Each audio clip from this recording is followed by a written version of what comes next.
жашоочуларын каптаган кара чымын жагымсыз жыт. Ош шаарынын Жапалак айыл аймактык башкармалыгында жайланышкан таштанды төгүлүүчү жай оорулардын көбөйүүсүн шарттап, жашоочуларды демил алгыс кара түтүн каптап келет. Бул тууралуу жергиликтүү тургундар айтып, күндүн ысыгында таштандыга жакын жайланышкан айылдарды кара чымын каптап кетет. Ал эми Ош тазалык ишканасы оорулардын алдын алуу үчүн дезинфекциялоо иштерин жүргүзүп, кара түтүндү жок кылуу үчүн өрт өчүрүүчү техникалар тартыларын билдирет. Бирок андан эч кандай майнап чыкпай келет. Кененирээк кийинки материалда сөз болот.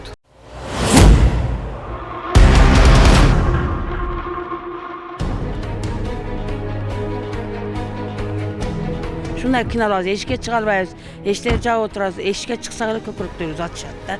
Манускан Тойчиева Ош шаарынын Жапалак айыл аймагынын тургуну. Анын айтымында бул жерден чыккан жагымсыз жыттар алар жашаган аймакка чейин барат. Ошондой эле таштанды күйгөндөн кийин түтүндөр айылды каптап, айнек терезелерин каптаган ышты күн сайын тазалоого туура келет дейт.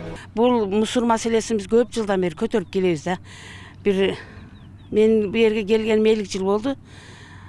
Мына шу 30-20 жылдан бери ушу мусорду айтабыз да. Айтып эле келебиз, телевизорлордо мен көп сүйлөймүн. Эч чечилбейт, баардыгы макул болуп кетсе, быйыл кичине мына балдар аракет кылышып аз жылыш бар.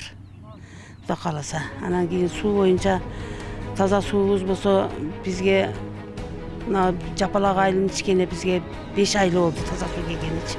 Онда ар эле мотор менен, насос менен тарттырып, эртең менен саат 8-ден саат 10-га чейин, кечкиси саат 5-тен саат 7-ге чейин беришет. 2 сааттан эле неме кылабыз. Саат 7-ден кийин келип, эгер кызыксаңар келип тартсаңар, мен ошо немеде Деуда жолдун боюнда магазиним бар. Баягы жарыкта шундай билинет да, боп-боз түтүн.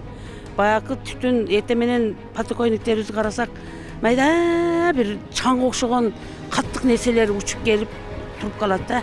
Ушу дайым арчыбасаң тиричилик өтпөйт. Шундай кыйналабыз, эшикке чыга албайбыз, эшиктерди жаап отурабыз, эшикке чыксак эле көкүрөктөрүбүз атышат да.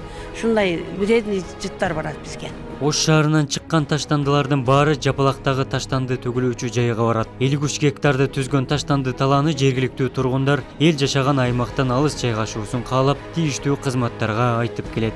Учурда шаардан алыс аймактан таштанды төгүлүүчү жай каралып жатат. Ноокат, Кара Суу райондору менен сүйлөшүү жүрүп жаткандыгын тиешелүү жетекчилер айтып келет. Анан свалкадан чыккан түтүн Жапалак айыл аймагыны бир түйшөлтүп келатат да. Бул дегенибиз бүгүнкү күндө биз свалканы текшерүү жүргүзүп атат. Себеби ошол Ош шаарынын Жапалак айылдык аймактык башкармалыгынын калктын арызынын негизинде бизде экотехинспекция тарабынан пландан тышкары текшерүү жүрүп атат бүгүнкү күндө. Жапалак аймагындагы таштанды төгүлүүчү жайга жакын жашаган инсандар жылда өз арыз муңдарын айтышат. Бирок андан натыйжалуу майнап чыкпай жатканын айтып келишет. Бул таштанды таштоочу жай бир эле Жапалак айыл тургундарын эмес, бүтүндөй экологияны бузуп, абаны булгап келет. Айта кетсек, Европа өнүктүрүү жана реконструкциялоо банкынан 11 миллион евро акча каражаты бөлүнгөн. Эми бул каражатка заманбап таштанды төгүүчү полигон курулушу башталары айтылууда. Бирок качан курулушун баштайт, ким билет.